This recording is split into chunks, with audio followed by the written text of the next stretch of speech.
সে যখন ওই রক্তচোষাদের রাজভোগে রাখার ব্যবস্থা করেছে তখন বুঝতে হবে এর মধ্যে একটা ঘোরতর পেঁচ আছে। গোপালই তাহলে বলুক কি পেঁচ। মহারাজ, মানুষ বিলাসের সুযোগ পেলে কাজ ভুলে বিলাসেই ডুবে থাকে। কত সম্রাট মহাসম্রাট বিলাসিতায় ডুবে কত সাম্রাজ্য মহাসাম্রাজ্য ভেঙে টুকরো করেছে। এরা তো নবাবের পাঠানো কিছু মূর্খ বালক মাত্র মহারাজ। এদের রাজভোগে ডুবিয়ে দিলে হাঁচির কথা কি এদের মনে থাকবে?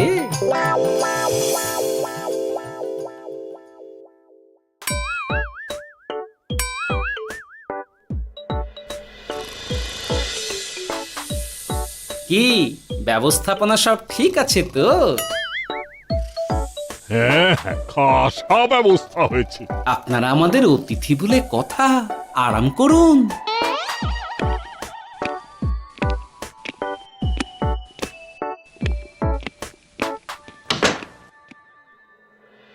বিজ্ঞানী, তোমার এই দুমুখ আয়না আবিষ্কার তোমার জীবনের সেরা কাজ। একদিক দিয়ে আয়না, অন্য দিক দিয়ে কাঁচ। কেউ জানতেই পারবে না যে তার উপর নজর রাখা হচ্ছে। অনবদ্য অনবদ্য। মহারাজের জয় হোক। কিন্তু মহারাজ, এই কৃতিত্বের মূল ভাগীদার আমাদের মন্ত্রী। তাই নাকি? হ্যাঁ মহারাজ, মন্ত্রীর দুমুখ কাজকর্ম দেখেই দুমুখ আয়নার কথা আমার মাথায় আসে। মুখ সামলে কথা বলো বিজ্ঞানী। ওরা শুনতে পাচ্ছে। যা চেঁচালেন 20 ইঞ্চির দেওয়াল ভেদ করে ওদিকে চলে যাবে কথা। এই কে যেন কাকে মুখ সামলে কথা বলতে বললো? ওই বাইরে কেউ বলেছে। এই তোমরা সবাই শোনো, অতিথিদের যেন আদর যত্নের ত্রুটি না হয়। আমি আর যাই, কাল সকালে আসব, কেমন? গোপালকে নিয়ে নবাব আর উজির যেমন ভয় দেখিয়ে দিয়েছিল, গোপাল কিন্তু সেরকম নয়। এই তোরা কি বলিস? না না না না না না, গোপাল একটু ওই হাবা গোবা আছে দাদা। দেখো দেখি কেমন বুক পেতে দিয়েছে। এবার ওদেরই বুকে বসে ওদেরই দাড়ি ওপরাবো। গোপালের জবাব নেই, ঠিক সামলে দিল। মহারাজ, এই প্যাঁচটা আমার মাথাতেই এসেছিল, কিন্তু ওই যে নাকে মাছি ঢুকে গিয়েই সব বরবাদ হয়ে গেল। মহারাজ, এই পরিকল্পনা যদি মন্ত্রীর মাথাতে আগে এসে থাকে তাহলে এদের মন্ত্রী আমার চেয়ে ভালো করে সামলাতে পারবেন মহারাজ। বটেই তো, এই দায়িত্ব আমি নিলাম মহারাজ।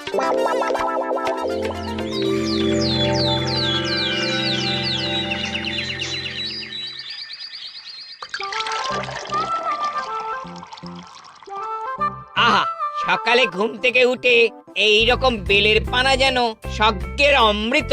আছে আছে, আরো আছে। পানীয়, খাদ্য, আরাম, আয়েশ, যত চাও তত পাবে। কি আপনি গোপাল কোথায়? মহারাজ বিবেচনা করে দেখেছেন যে মহামান্য অতিথিদের পরিচর্যার ভার গোপালের মতো একজন ভাঁড়ের পক্ষে বহন করা সম্ভব নয়, তাই এই দায়িত্ব আমাকে দেওয়া হয়েছে। কিন্তু কোনো কিন্তু নেই সর্দার। আমি যে খানা পিনা নাচা গানা আমোদ আহ্লাদের ব্যবস্থা করেছি দেখে তুমি চমকে যাবে। দেখা নয় বিজ্ঞানী, এবার শুধু কাজের সময়। কাল মন্ত্রীর উপর ওদের ভার ছেড়ে দিয়ে কৃষ্ণনগরের যে সর্বনাশটি করেছো, কোনো কাজ করে আর সেটিকে সামলানো যাবে না। হ্যাঁ, আহা, তোমার দেখছি মন্ত্রীর উপরে একটুও আস্থা নেই। ঠিক কি প্যাচ করছো বলো তো? প্যাচের কথা পরে হবে। তোমাকে যত তাড়াতাড়ি সম্ভব হাঁচির ওষুধ আবিষ্কার করতে হবে। হাঁচির ওষুধ? হ্যাঁ, হাঁচির ওষুধ। ওভাবে দেখছো কি বন্ধু? তোমাদের কাজের সব দায়িত্ব এখন আমার কাঁধে। তোমরা আমোদ করবে আর আমি কর আদায় করে তোমার হাতে এনে তুলে দেব। সর্দার, এর মধ্যে একটা চাল আছে মনে হচ্ছে। কি আর আমি বুঝিনি। এখন কি করবে? বিশ্বাস করে আদায় উসুলের ভার এর উপরে ছেড়ে দেবে? পাগল নাকি? মন্ত্রী মশাই, বলো বন্ধু। বলছিলাম আর দেরিতে কাজ কি?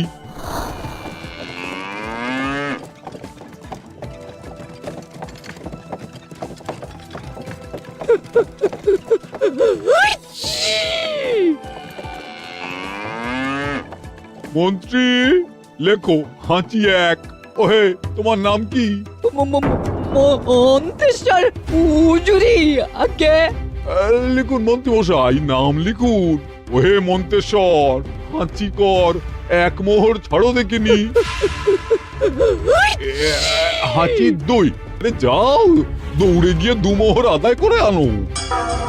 ওরে, তোরা সব কৃষ্ণনগরের কোণে কোণে ছড়িয়ে পড় দেখি, একটা হাঁচিও যেন বাদ না পড়ে। হ্যাঁ,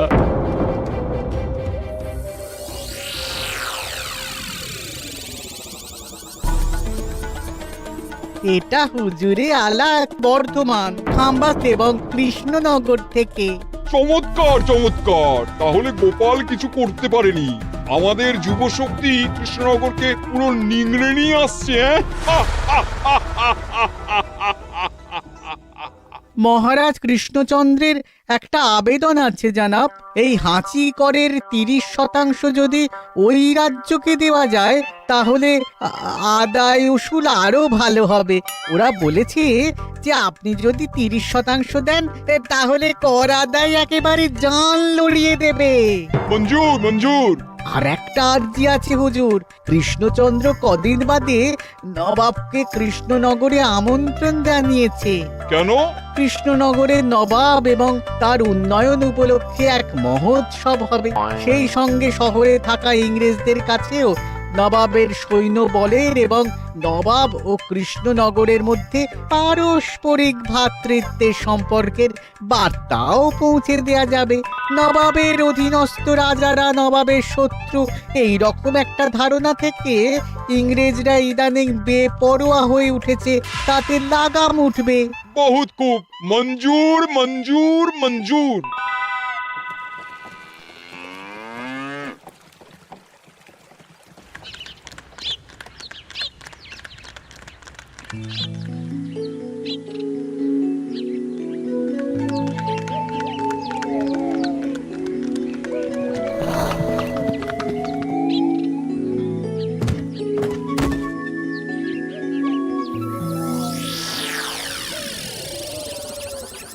কি ব্যাপার গোপাল? জাহাপনা, বলুন কি খিদমত করব? আমি যা বলবো তাই করবে। অবশ্যই জাহাপনা। क्या बात। উজির, তুমি সাক্ষী, মহারাজ কৃষ্ণচন্দ্র আপনিও সাক্ষী। গোপাল আমাকে কথা দিয়েছে আমি যা চাইবো তাই করবে। গোপাল, তুমি আমার সঙ্গে মুর্শিদাবাদ যাবে। এখন থেকে আমার দরবারের বিদূষক হিসেবে থাকবে, কেমন?